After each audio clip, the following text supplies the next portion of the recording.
Saudações, meu caro ouvinte. Este é o podcast Epidemia de Ideias. Meu nome é Luiz Vieira Júnior, sou professor da Faculdade Bezerra de Araújo e aqui vamos compartilhar um estudo sobre a invenção do hospital e como isso influenciou fortemente a epidemiologia, dentre outras áreas do saber da saúde. As referências do conteúdo desse episódio estarão disponíveis na descrição desse material.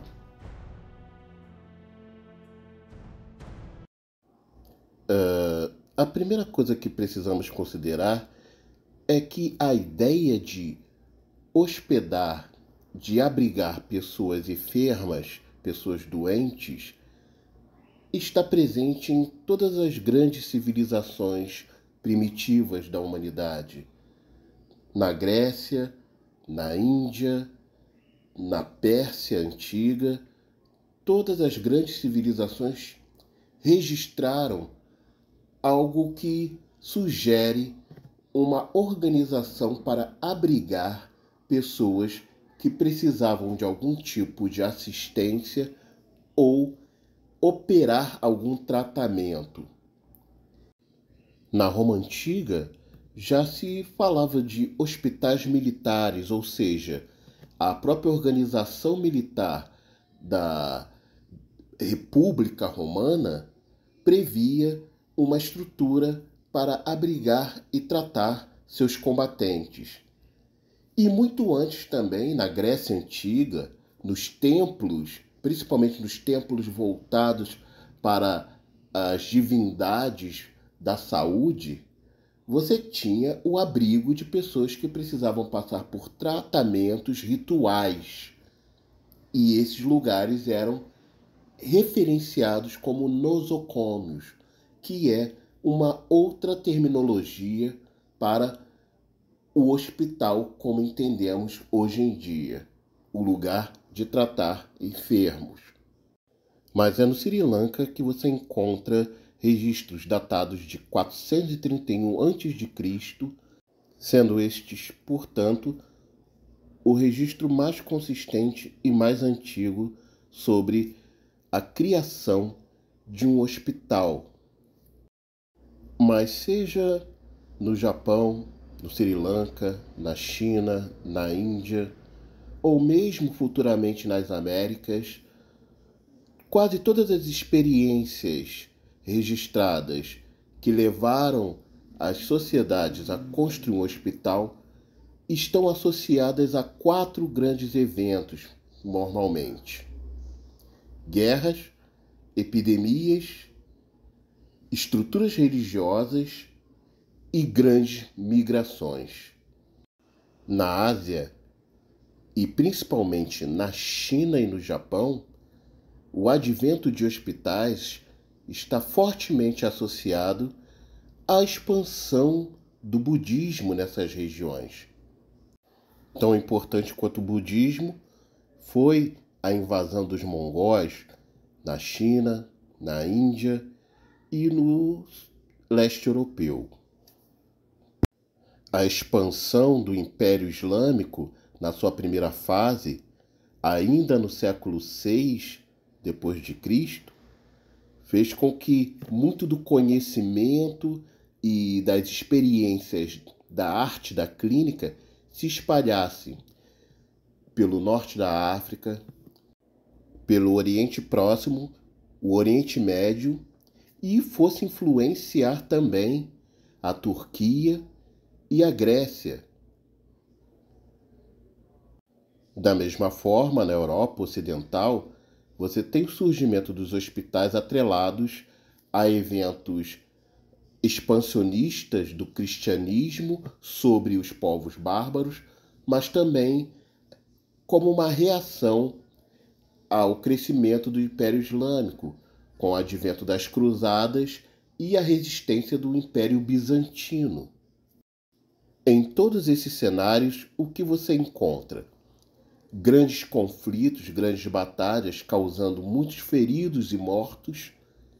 Você encontra fome, desnutrição, você encontra a ocorrência de surtos e epidemias, tanto por conta das consequências das batalhas em si, como pelo processo migratório, pessoas fugindo ou sendo forçadas a se deslocar por conta das guerras.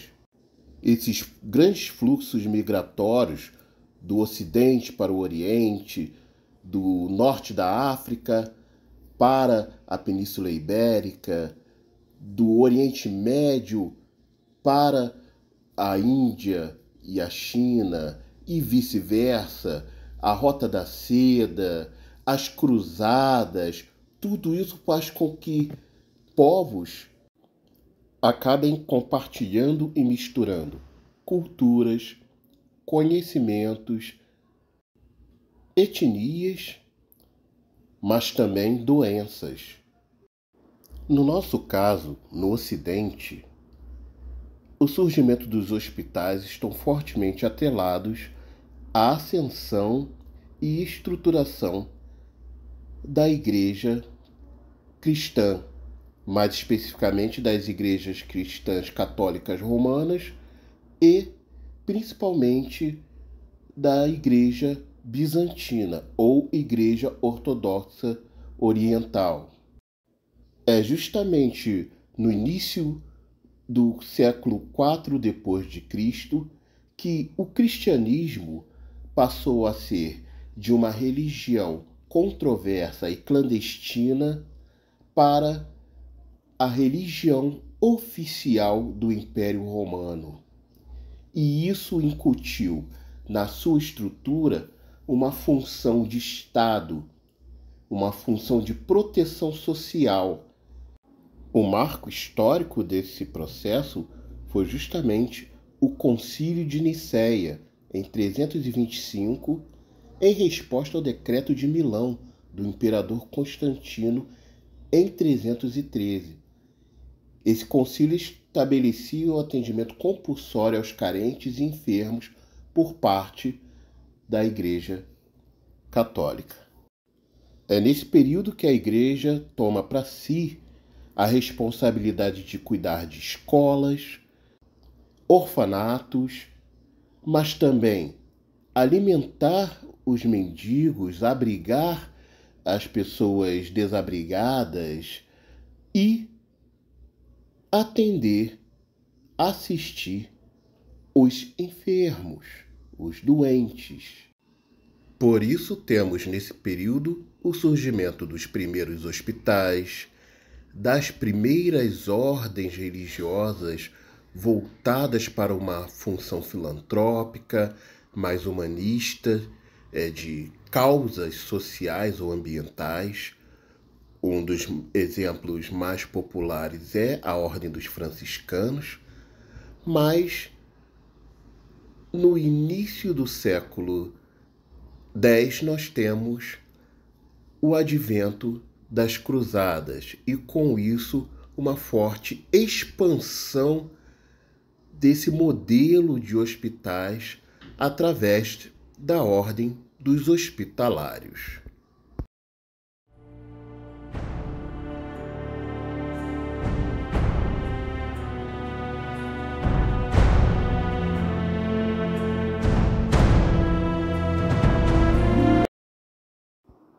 As Cruzadas é uma série de campanhas militares patrocinadas pela Igreja Católica Romana para a retomada da chamada Terra Santa.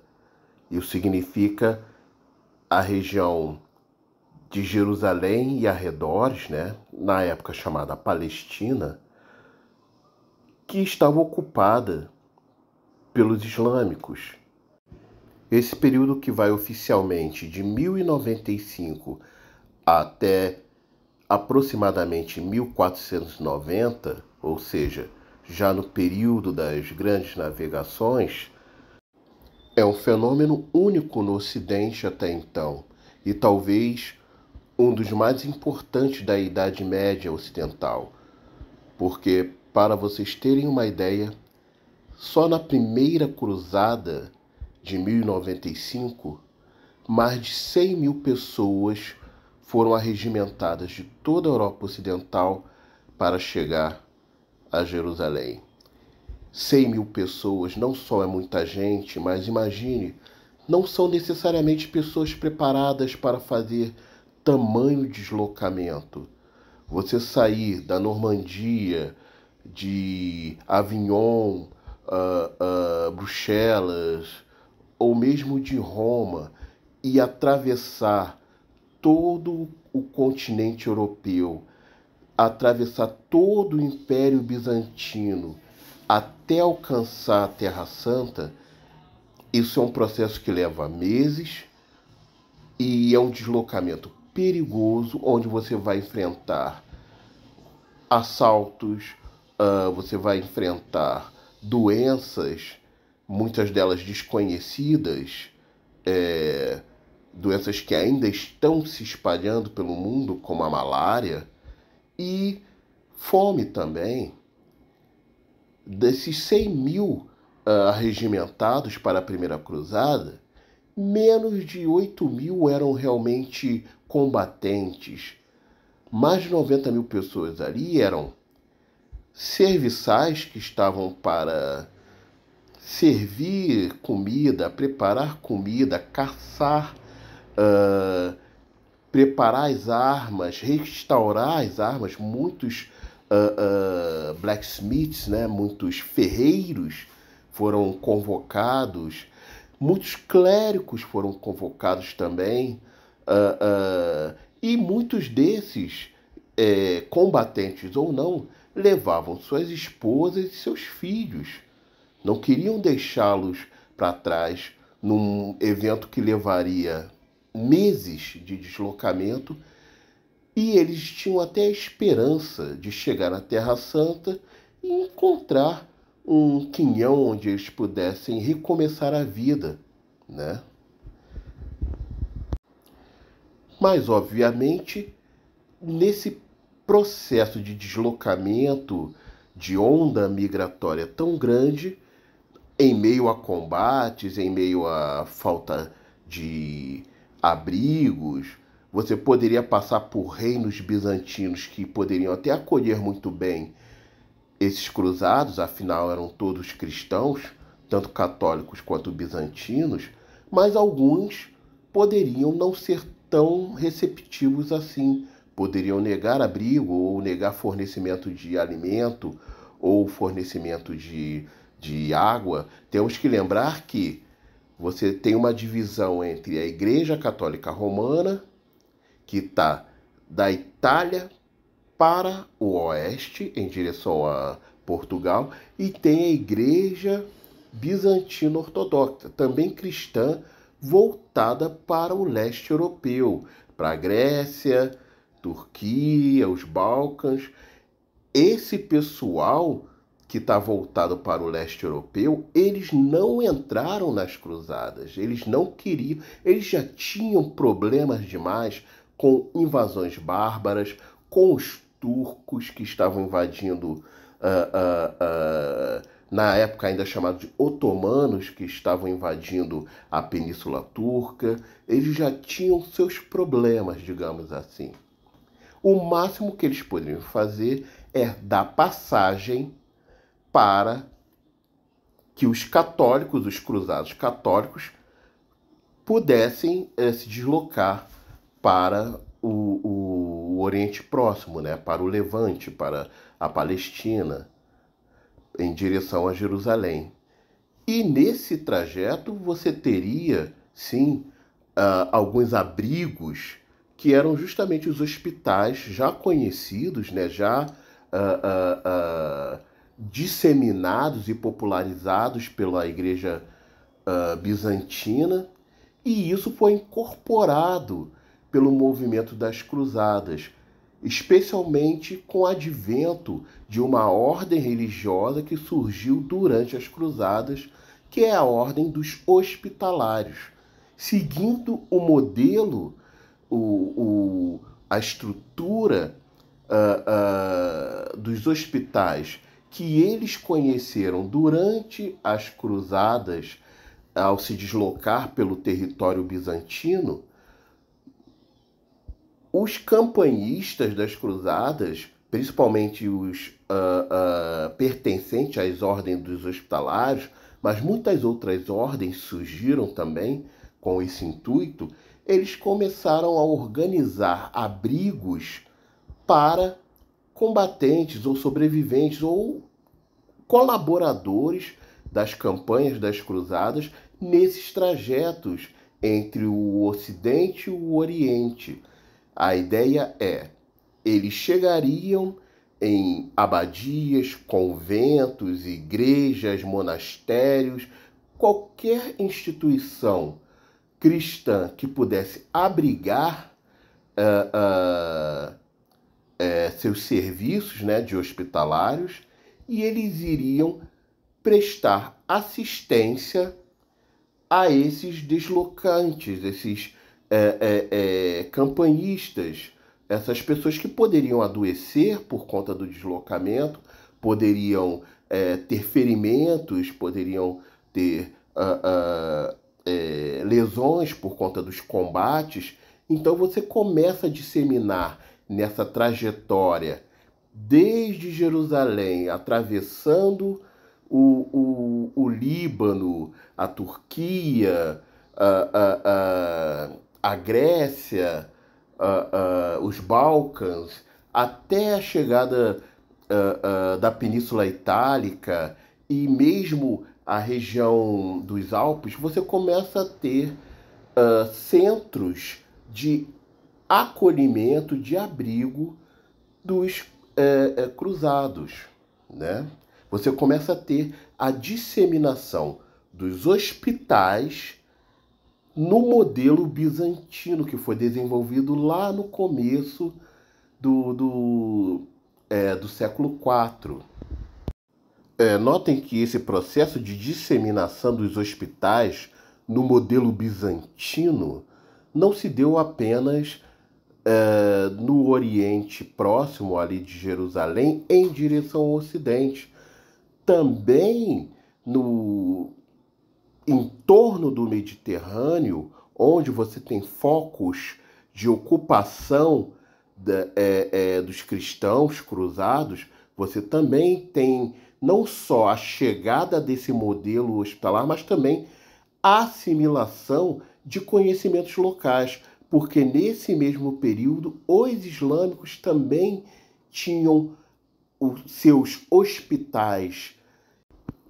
Então você tem a presença de um modelo bizantino que está se disseminando em volta do Mediterrâneo, mas você também tem a presença do modelo islâmico, que é um modelo também atrelado a mesquitas e a universidades, onde você tem uma inclinação mais acadêmica desses hospitais, e isso vai contaminar ideologicamente, intelectualmente também os hospitais ocidentais, né? E isso vai desde do Egito, Alexandria, os grandes portos do Egito até a costa do Marrocos, Argélia, atravessando inclusive o Mediterrâneo, chegando à Península Ibérica, ainda ocupada pelos islâmicos. Então você tem ali uma troca forte de conhecimentos, de experiências nos portos de Alexandria, Benghazi, Tunis, Trípoli, todos esses grandes polos, não só comerciais, mas culturais. E isso vai influenciar a estruturação e a própria organização da atividade hospitalar, tanto de um lado do Mediterrâneo, do lado africano, como também do lado europeu. Então as cruzadas foram muito importantes por dois motivos. Primeiro, porque ela disseminou essa estrutura dos hospitais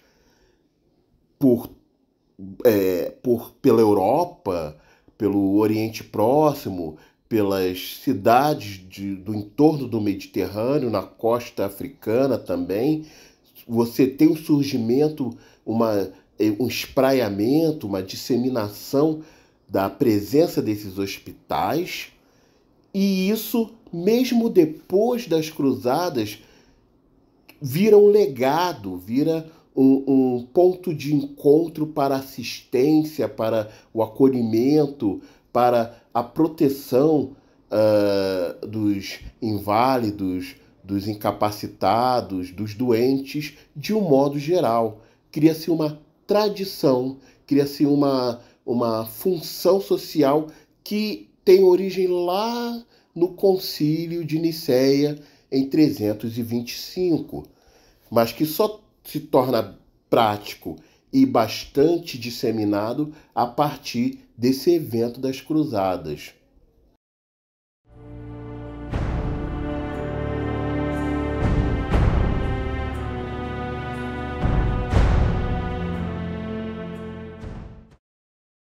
O primeiro grande impacto que eu gostaria de destacar nesse processo de surgimento e expansão dos hospitais no Ocidente e mais ou menos boa parte do Oriente Próximo se dá pela sistematização em documentos de dados clínicos. Ou seja, até então, até a Idade Média, você basicamente não tem nenhum grande registro de como as pessoas adoecem. Você não tem um registro sistematizado, disciplinado e rico sobre o processo de adoecimento das pessoas. Você tem pistas, você tem indicações de que algumas pessoas morreram de sífilis, morreram de febre amarela, morreram intoxicadas, mas você não tem um registro tão confiável a ponto de tornar esse conhecimento válido para o aprendizado, para a produção de conhecimentos mais amplos, mais científicos, mais técnicos. Com o surgimento dos hospitais, surge a prática de registrar o atendimento de todas as pessoas que são acolhidas por esses hospitais, sejam eles abadias, igrejas, monastérios, e colher informações da pessoa, do seu agravo, da origem dessa pessoa, da história dessa pessoa que está sendo abrigada. E também você começa a registrar tudo que se faz por essa pessoa. Se ela foi alimentada, se ela foi medicada, se foi medicada com o quê, foi medicada por quem, foi medicada como e como foi a evolução disso. Ela piorou, melhorou, ficou na mesma. Tudo isso passa a ser registrado, sistematicamente registrado e documentado. Você tem, com o advento desses hospitais no modelo bizantino, o surgimento dos prontuários e da documentação clínica.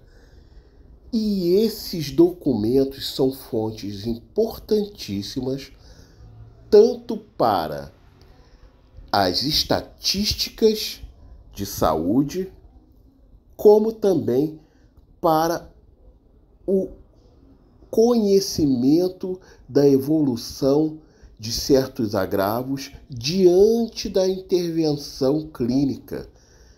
Você tem ali, pela primeira vez, registros sistemáticos, numerosos e até comparáveis sobre situações clínicas, sobre condutas clínicas, sobre doenças, e isso enriquece absurdamente a capacidade de entender o processo do adoecer do ser humano em diversos agravos.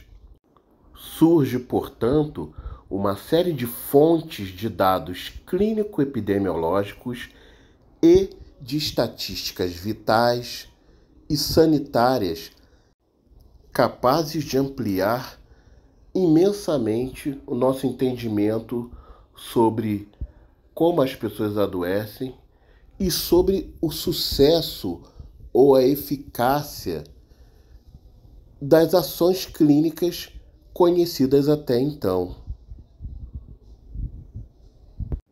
É possível agora não apenas aprender com o paciente à sua frente enquanto ele está doente, mas aprender com as experiências ocorridas no passado, quando outros registraram todo o processo de assistência e de evolução do tratamento. Aqueles que foram bem-sucedidos e aqueles que foram mal-sucedidos, todos esses têm alguma lição para passar para você, que está lendo aqueles registros e está aprendendo o que não fazer porque não deu certo no passado, o que fazer porque até então tem sido bem sucedido, tem dado certo, né? Então você aprende com uma coletânea de prontuários que já tem décadas, já tem séculos às vezes, que não basta você pegar uma ferida por flecha e retirar a flecha simplesmente. É preciso retirar a flecha sem atingir grandes vasos.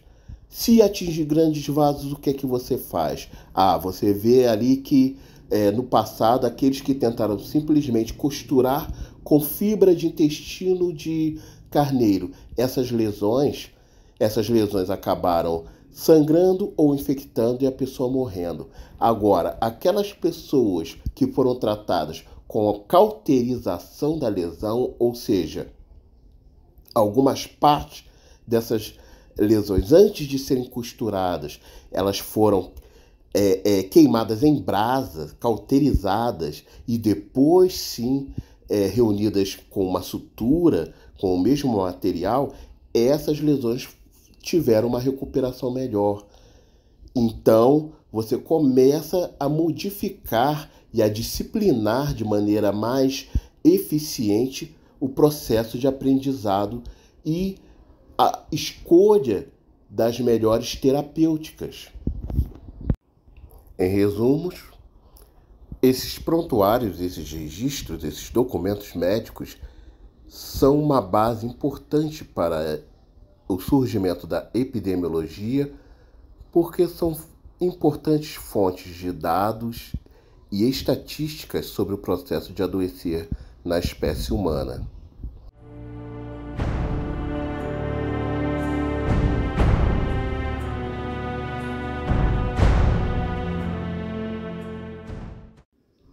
Como os hospitais passaram a concentrar não só casos clínicos, como também dados, documentos e informações clínicas, eles passaram a protagonizar o local de aprendizado da medicina, da farmácia e de todas as práticas de artes da cura que conhecemos hoje como profissões da saúde. Antes dos hospitais, a formação clínica de um médico era muito precária, porque ele basicamente só aprendia com aquilo que seu mestre lhe apresentava. O aprendiz de medicina aprendia com o mestre de medicina. O aprendiz de farmácia aprendia com o mestre de farmácia. E assim por diante. E ele só aprendia aquilo que o mestre vivenciava ou tinha capacidade de demonstrar. Nos hospitais, você poderia vivenciar diversas fraturas, diversos casos de queimaduras, diversos casos de vários eventos clínicos ao mesmo tempo, no mesmo lugar. E concentrando também muitos profissionais. Ou seja, você agora não teria apenas um mestre e a sua linhagem de experiência para aprender, você teria não só várias oportunidades clínicas, mas você também poderia ter vários saberes e experiências clínicas também.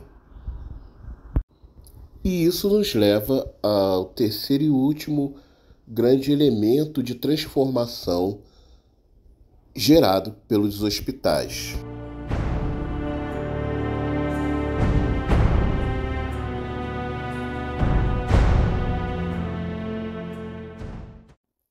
Seja por uma lógica de divisão natural do trabalho, seja pela combinação de expertises e de instrumentos compartilhados em comum ou não, os hospitais estimularam a organização de especialidades e de profissões bastante específicas, além da transformação de outras.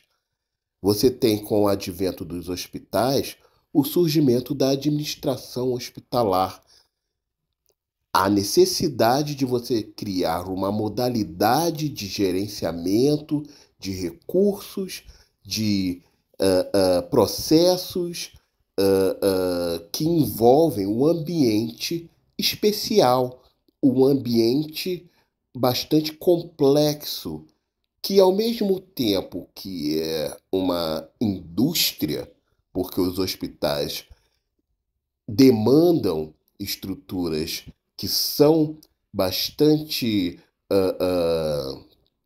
manufatureiras e envolvem muita tecnologia e muita inovação também, esse é um espaço de alto risco ambiental, de alto risco sanitário. Então, as regras de gestão desse espaço são bem diferentes de uma fábrica ou de uma empresa qualquer. Ao mesmo tempo, mais especificamente para as atividades clínicas, você tem a necessidade de compartilhar espaços comuns e estruturas comuns, mas também gerar espaços específicos para práticas especializadas. Você tem a institucionalização do parto e, consequentemente, a necessidade de um espaço para obstetrícia totalmente diferente de qualquer enfermaria clínica comum. Você precisa de uma estrutura diferente para a psiquiatria, você precisa de um espaço diferente para queimados ou os politraumatizados, e, ao mesmo tempo que você precisa desses espaços diferenciados, você precisa de profissionais diferenciados. Então, há um estímulo para o surgimento das especialidades clínicas também. O ortopedista, o dermatologista, o cirurgião e aquele que vai atender transversalmente diferentes momentos biológicos e aquele que só vai atender um momento biológico. O pediatra, o geriatra, aquele que só vai atender um determinado evento clínico, o cardiologista, o pneumologista, o infectologista e assim vai. O surgimento dos hospitais viabiliza, pela concentração de casos, demanda e viabiliza a divisão do trabalho das artes clínicas.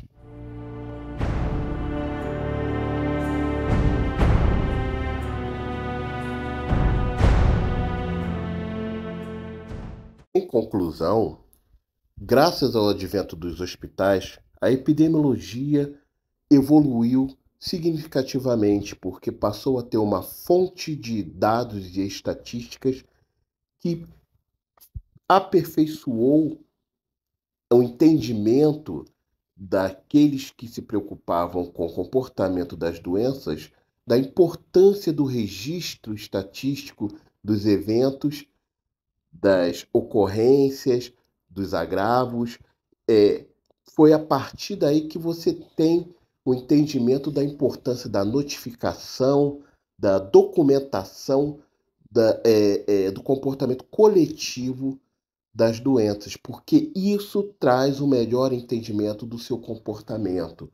Quanto mais estatísticas sobre o adoecimento, seu tempo de incubação, seu tempo quando apresenta os primeiros sintomas, como ela evolui, como é sua modalidade de contaminação, de transmissão.